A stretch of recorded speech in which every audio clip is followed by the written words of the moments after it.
I don't want to say who is and who is not a feminist.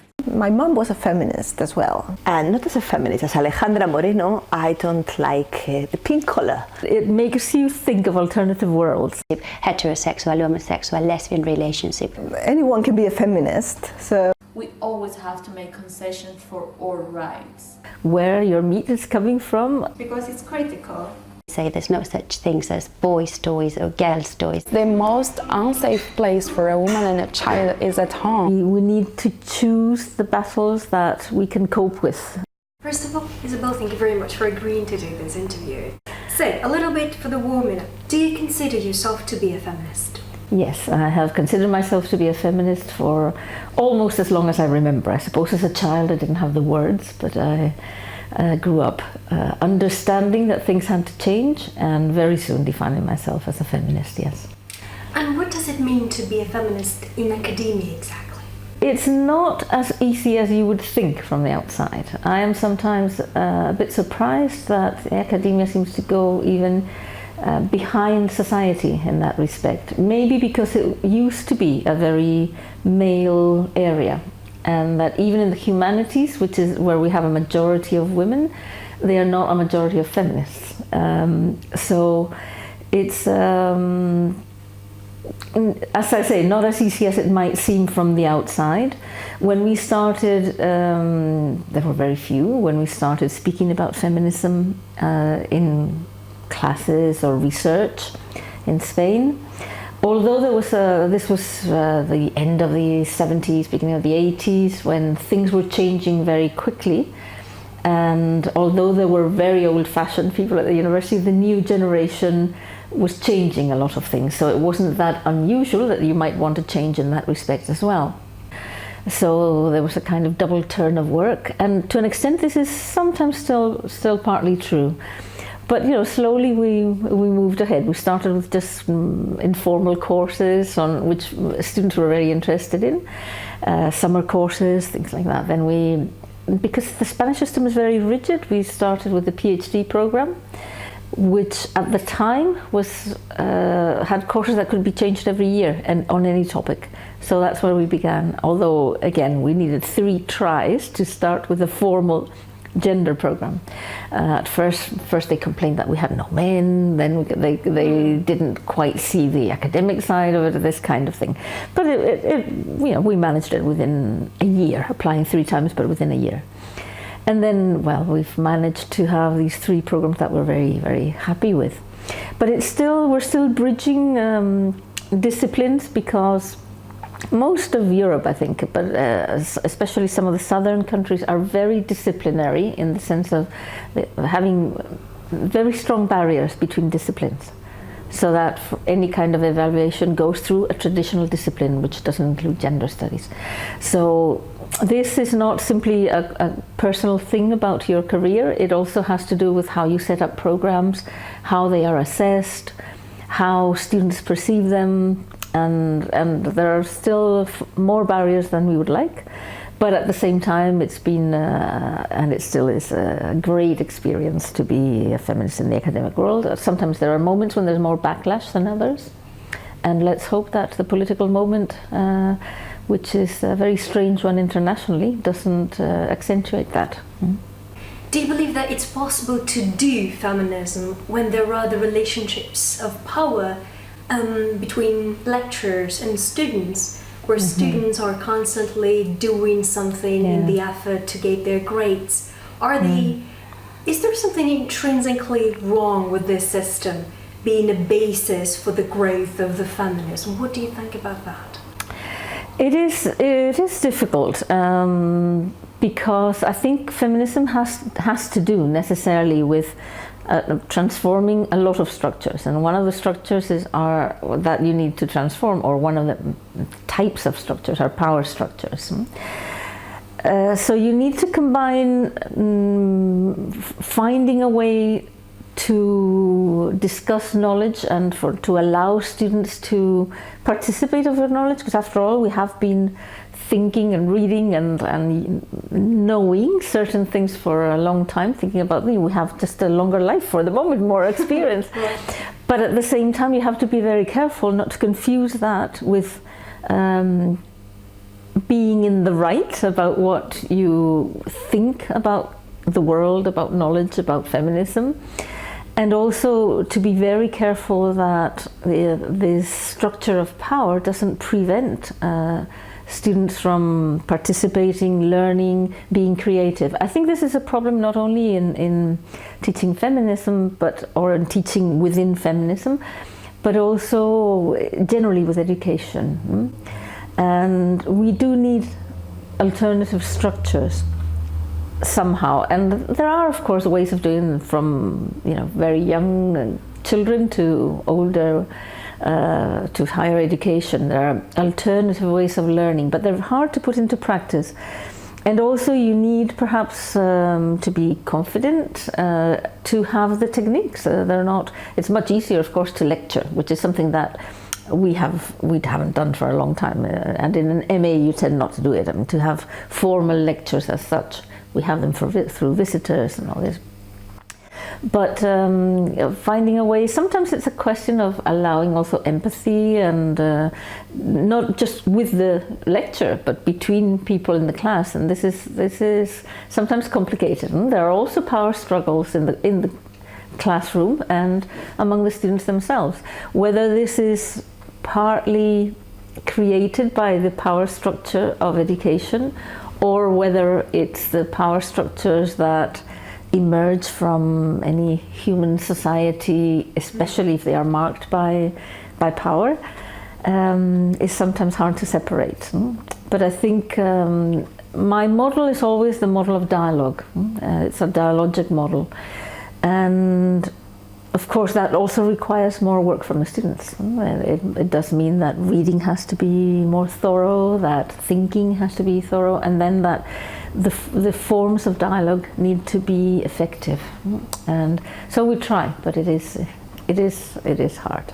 I'm not sure you can do completely away with separating lecturers or teachers completely from students, to merge as if you were a student. You can formally in group work or in the class, but there must be, I guess, some kind of direction or design to start with.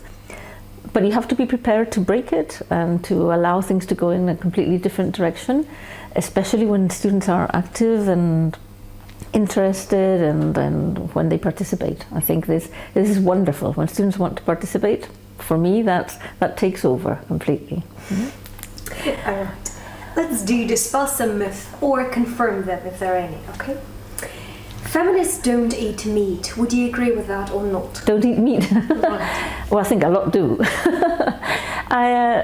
What I think happens with feminism is it makes you think of alternative worlds.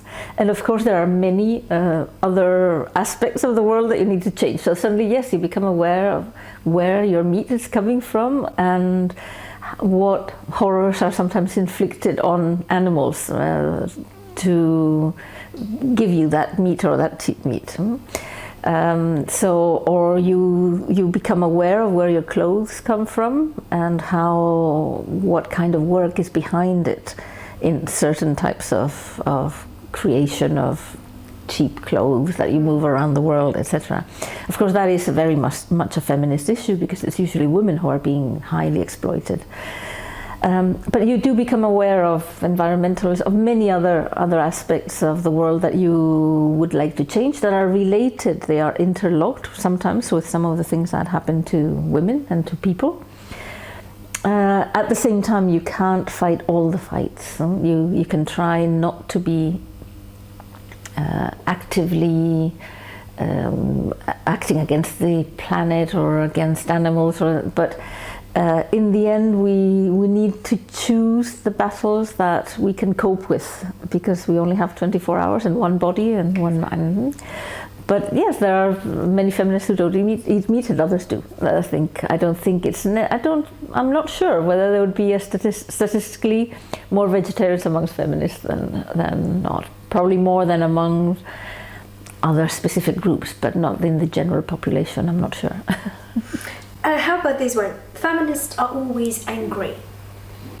No, that is very much a stereotype. I think feminists have a lot of fun, and in fact, and especially together, of course, and have a lot of fun. They have often a very, very good sense of humor, because you see the irony of what seems normal to others, and also because it's the defense that you have, like all groups and that are, let's say, oppressed in one way or another.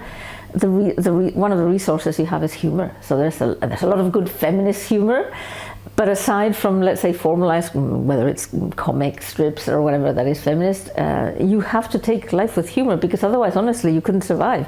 Once you start looking at a feminist, as a feminist, you see so many things that are wrong in the way that the world is organized for women, or for people whose sexuality is alternative, or that you would be angry all the time. That's true. Of course, some people through character are angrier than others and happier than others, and that doesn't change because you're a feminist or an environmentalist or whatever. But I find that there's that feminists have a very good sense of humor in general. But of course, there are things that they are angry about, and we have every right to be angry. And women are often criticized a lot more for being angry than men are. A lot of men are very angry all the time, and nobody thinks anything of it. But I think it's what feminists are often angry about that bothers the people who say things like that. Right? It's what they are angry about, and they don't want to confess that, so they say, "Oh well, you're always angry." Do you think then that feminists could be happy? I mean, if they're not necessarily angry all the time, could they be happy if there are so many issues that they could tackle? I think a lot of feminists are happy. It's not that they're happy about the way the world is. They're not satisfied with the way the world is. They don't want to. They don't give up on trying to change it. They're often very sad about certain things, or angry about them. But of course, yes, I think feminists can be very happy with other things and other aspects of the world, or very happy about some things that you see that are changing. Very happy to see other women who are happy and other men who are happy. Yes, I think they are. All right. How about this one? Whiteness is its own form of nationalism. Could you comment on this quote, please? Okay, whiteness is something that, a concept that hadn't quite existed before. It was as if nobody's white to start with, in this way that nobody is black completely, but let's say that we know what the category white means and the category black means, although it varies from place to place. And whiteness wasn't discussed until a few decades ago, let's say. It's a more recent concept. Unfortunately, now it is taken by certain groups who actually are white supremacists, whether they call them white supremacists or white nationalists, especially in the US, where the concept of nation has been used in different forms. The concept of nation is very complex, and unless you see it only as related to state, you end up discussing many different things under that concept. And that whiteness, we would need to speak of the context. I'm not sure where this particular quote comes from, but whiteness can become a sort of nationalism because many countries that have a majority of white people worry about this majority disappearing. Most of the time they're worrying with no reason at all, because it isn't anywhere near disappearing. But even if it did, so what? Nobody worries about it. It's only a physical aspect of that people have, and nobody worries about blonde people disappearing or dark-haired people disappearing. And so there is something else behind that. Usually it's an association of whiteness either with or still a belief that at its worst point of racial supremacy, which is terrible, or with what they vaguely describe as a way of life, which sometimes is associated to Christianity, although not always necessarily so, or Europeanness, or United States, or Americanness. There are many forms. Unfortunately, there have been historical, let's say, forcing of whiteness on a nation. And we have the examples of former colonies like Canada or Australia, where the whiteness was a measure. You could migrate to those countries if you were white, and how they measured it is, well, a complicated matter that doesn't interest us now. And formally this has disappeared, legally it has disappeared, of course. But sometimes at the back of people's minds there's still this. So it's an association perhaps of whiteness with state or nation that you live in, and a kind of superior right to be part of that nation. And often it's disguised under other things, except in, of course, those horrible websites of white supremacies or white supremacy groups or other things. But it's there at the back of people's minds, and it's very, in places where the majority was white, it's sometimes almost instinctive. Some people's reaction to somebody who is not white is a reaction of othering or fear or whatever. And in that sense, I suppose you can equate it with a kind of nationalism in the worst sense, in my opinion, in the worst sense of the idea of nationalism. Do you think that citizenship is a limited category, or does it really empower those who have it? Again, it's a very, very broad question. Of course, the idea of citizenship is presented usually as a positive concept, and it was so when it appeared. It was a pact between those people who were part of the citizens and the state, and in that sense it has a lot of positive qualities. The problem is when citizenship is being used to exclude others. This is the same dilemma that you have with nations. The concept of a nation is an agreement, a sense of community between people who hold supposedly some, depending on how you define nation, this could be different, but certain values or certain agreements of conviviality.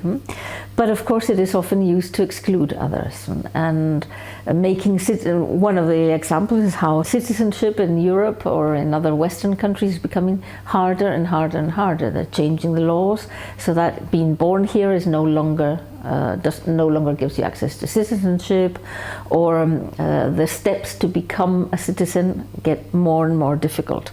And they are using, even in countries where this never happened, now in Spain we have a cultural exam, language exam. This wasn't the case before. It was in other countries, but it's only since fears have started of migrants coming in that these various kinds of steps are put there to stop people becoming citizens, and to be able to exclude them, and sometimes to do very non-human and cruel acts, like sending them back to places where they are in danger, or letting them die in the sea. And you couldn't think of letting people drown in the sea if they were European citizens, but most countries in Europe seem to find this normal when they don't allow rescue in the Mediterranean or whatever. What do you think of binary categories? The good, the bad, the black, the white. Are they useful in our understanding of the world or not? I think generally they're not. It's perhaps a tendency in many, not only in Western thought, but it's very ingrained in Western thought. It appears also in other cultures, but it's something that always needs discussing, and that tends to be very harmful in general. It's also an abstraction, even in something that looks so natural, as we know now in gender studies as male and female. Everybody said, well, that category is clear, your bodies are different, and we know that it's not true. But other categories are practically invented. Black and white, who is black and who is white? And where are all the shades that are in between or are different? It's only, again, there are categories of more of exclusion than of inclusion, and this is the problem. I think mostly it's categories to exclude, to other, to harm people, and in that sense they are very rarely that useful. Sometimes they're more useful as analytical categories, and the idea of home, which you mentioned, and but more and more they are being redefined. In the case of home, people don't think of, or many people don't think of themselves as having one place as a home anymore. They're multi-local. They have multiple places that they feel as home, and this happens more and more because people are moving around a lot more, and fewer people live in one place through all their lives, although they might return or not, or live in two places or three or more, or move around. So those very fixed categories of homing or of traveling and migrating, we live in a world where they're not that fixed anymore, and it's not necessarily bad. It's what you do with that can be harmful. Saying this is not your home, or even saying it yourself to me, this is not my home. This is where categories become more harmful, and often in very difficult ways. Not just a question of feeling, psychological feeling, which is enough at times, but also formal exclusion in many ways, yes. And do you think that the majority of people would be able to get rid of those understanding of the world in binary categories, in dichotomies? I mean, when a mother is saying to her child, "Oh, this is bad. You shouldn't do something to that insect that you are seeing."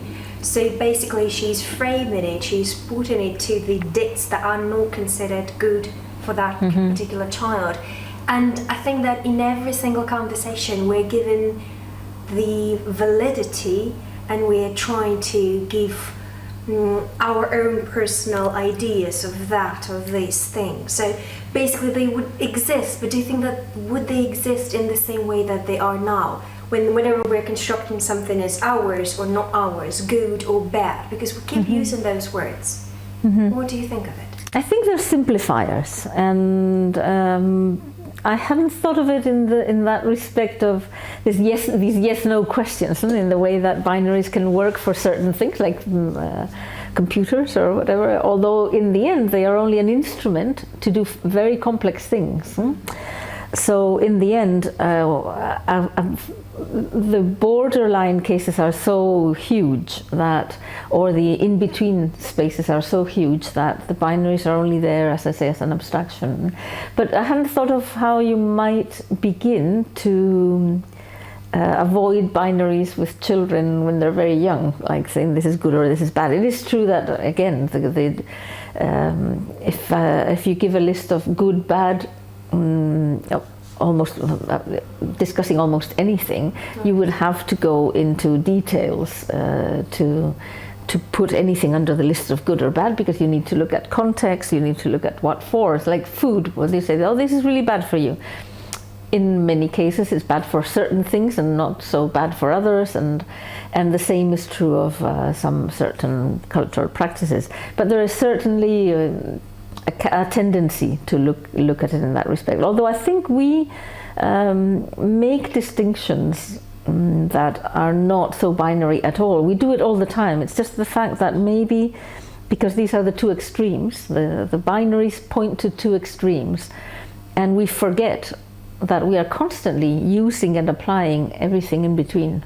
I don't think we work with binaries as much as as much as it looks.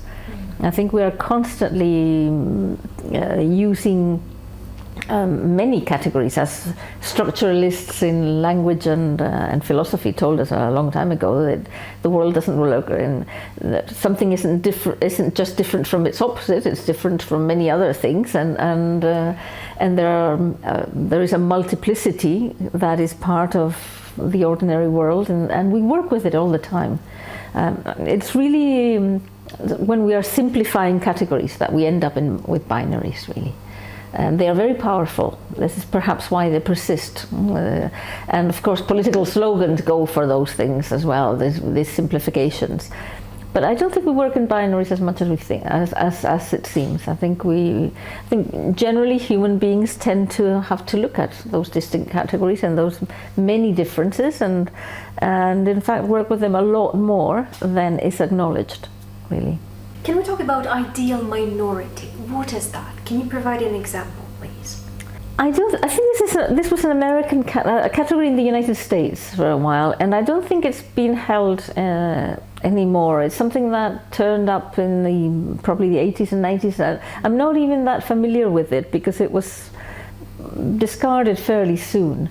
It is true that depending on each context, there are certain minorities that are considered. I have to say that they're excluded more than others, but even in that same country, or it changes. I mean, a country that I know better, really like Canada, had its migrant groups, often racialized groups, that throughout the 20th century, the one that was more excluded changed. So you can be in a different country, in a country where different groups take, for whatever reason, the position of being the minority that is considered dangerous or unwanted. And then another one arrives and maybe that one is overlooked. So that you can shift, and they decided that, oh, we don't want Jewish people here. And then suddenly, oh, it's Italians who come in and we don't want them. And then, now it's the Black Caribbean, because they are Black or because they are Caribbean or because of whatever reason they're more visible minorities, as they called them for some time in Canada. Or suddenly, of course, at the moment, the main ethnic group that is the target of all fears and hatred is anything to do with Muslim people. So it is true that, of course, sometimes those who perhaps, sometimes simply because they were communities that kept themselves to themselves, this was considered, oh well, they are okay because they don't bother anybody. Sometimes the reaction is the other way around, they don't mix with anybody. So it's very contextual, and I think what you need to look at is what is the historical context that has produced the reaction or the attitude towards that group. And usually you can deconstruct it and really, at least intellectually, you can see that it's based often on stereotypes. It's based on historical moments when, for whatever reason, this group was considered a stranger, or there are economic reasons for it, or whatever. But those things change as well, so that sometimes groups that were excluded in the past become part of the national imagination later on, or the national imaginary, I should say. And then, of course, it can regress. Unfortunately, there's a large part of the world where the group that is never questioned is the white group. As we were saying, whiteness became, through colonization, a supreme value, supposedly, or it gave you a privilege, a social privilege that has persisted throughout many places. Not everywhere, and also some, to talk about things that writers or famous figures say. Chimamanda Adichie said, I became Black when I went to the States, because in Nigeria, of course, this was irrelevant. What the supposed color I was irrelevant. But it is true that she went to the States and suddenly she was a Black person rather than a good writer or whatever her profession was, which is what would have been in Nigeria, or where she might have been identified through an ethnic group or a social class or whatever. And then continue with this topic. Do you believe that there is a certain group of women, maybe a woman of a certain race or nation, that would be considered more sexually desirable by men in the world? Or is it a myth, really? Again, this is very contextual. And of course in Europe there was that orientalization of what was defined from Europe as the Orient, because as we know the globe is round and there is no Orient or, no West and East, depending on where you stand, it would be one thing or the other. But Orientalism has exoticized, especially women, from certain areas and certain physical features or whatever. Also, to that they also attached attitudes that are sometimes not part of those individuals at all, but is the way they see them. And it's a question of power again. depending on where you are, there might be certain groups of women who actually come from certain countries or who have features that are considered apparently by men more attractive. This was, I think it was in the British context. There are statistics that say yes, they sexualize what they see as Oriental women. This doesn't mean that every Englishman does this, or that every woman is seen like that there, but these stereotypes persist. This is different from what perhaps might be genuine curiosity between people who are different, which can happen in your own society. And I think we've all said, oh, what this couple, they are so different. What is the attraction? Maybe the difference is the attraction. And this, when people treat each other as equals, this can happen. And there can be an added attraction, maybe in the physical difference or the cultural difference. I think all of us who have lived in other cultures and sometimes have felt this, the interest, the curiosity about somebody else's culture or ways of thinking. But the problem is when there are differences in power, and then you either have an exercise of power in a very negative sense, or a patronizing attitude, somebody who will, as I say, maybe trying to be good and kind, patronize the other person, turn her into another, usually a her, but although it can happen between men too, or from women to men, and therefore there is another way of using power, which is a kind of kinder, supposedly, use of power, but which is also annulling, really eliminating the reality of the other person. How can we use our privilege to give space to other people to voice their concerns? Because it's often said that we don't need to give voice, well, we do need to give space. How exactly can we use our privilege? Because it's often been criticized that, oh, this is the white researcher from the West. How could she or he do the research on people of color in a certain area? Is that exercising the privilege again? What do you think of that? It's a very complex question, and I understand that you cannot use your privilege to take the place of someone else or to speak for them unless there is no other way to allow a voice to be heard. For example, in politics, this is often a question as well. You are those who are politicians who represent people and speak for them. Well, sometimes it's necessary because there are places where only certain groups or certain people have access. And therefore, I think you have an obligation not to speak only for yourself or for your own small group. It is true that it's much better to make that space, but you need to think of specific contexts and how you would make that space for those groups to take part. And this in a way relates to what you asked before also about teaching and this power difference between teachers and students, or lecturers and students. It's easier with teaching because the students are there, so you actually have a way to make that space.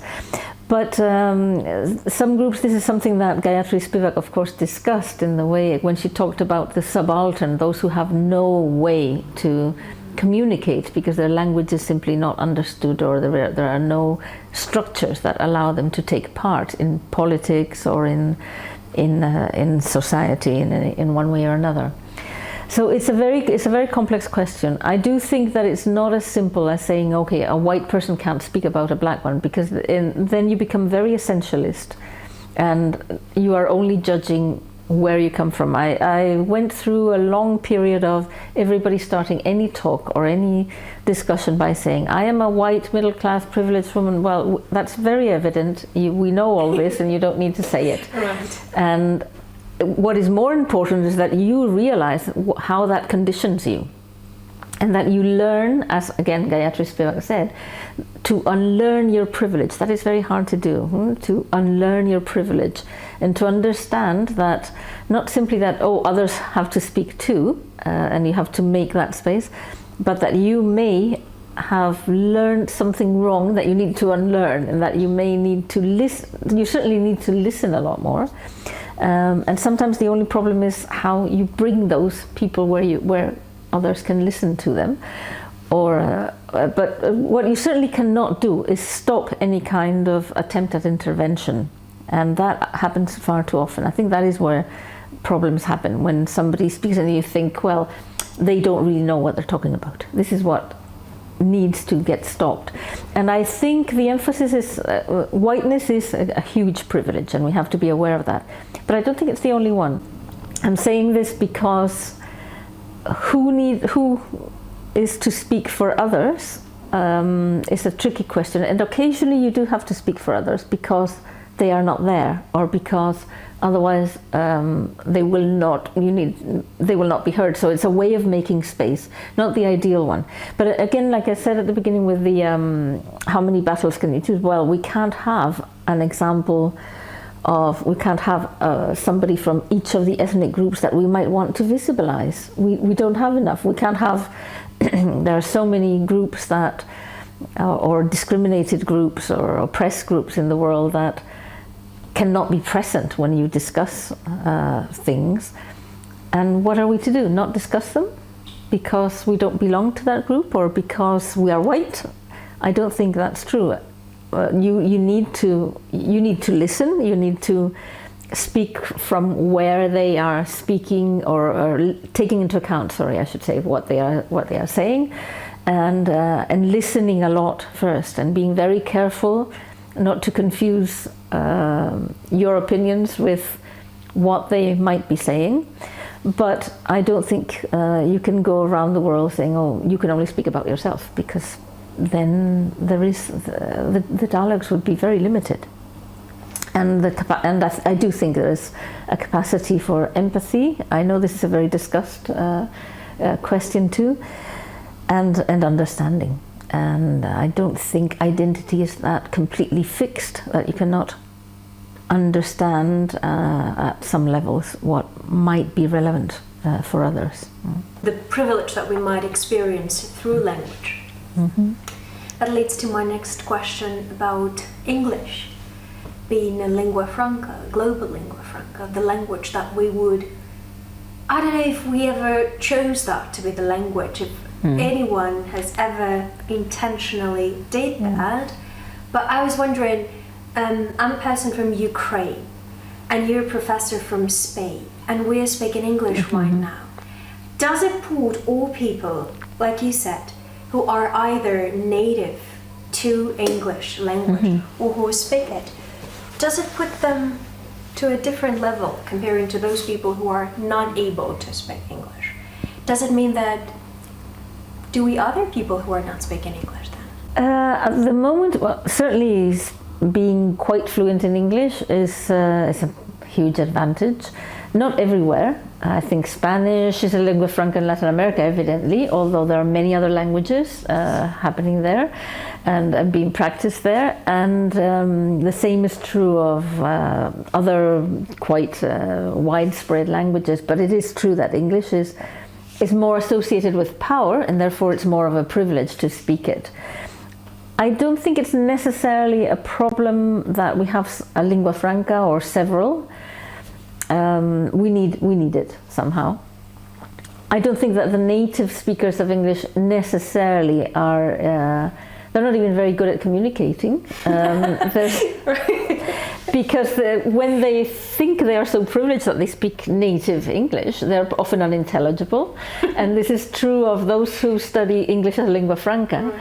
And as a joke, we tell this joke, but it's true. When you have translators, often the only time when people who have very good English use the interpreting the headphones is when native speakers speak, because they make no allowances. They don't actually they think, oh, I'm English, this is enough. Well, no, you're talking to a lot of people who are not. And those of us who come from another language, first of all, we speak another language at least.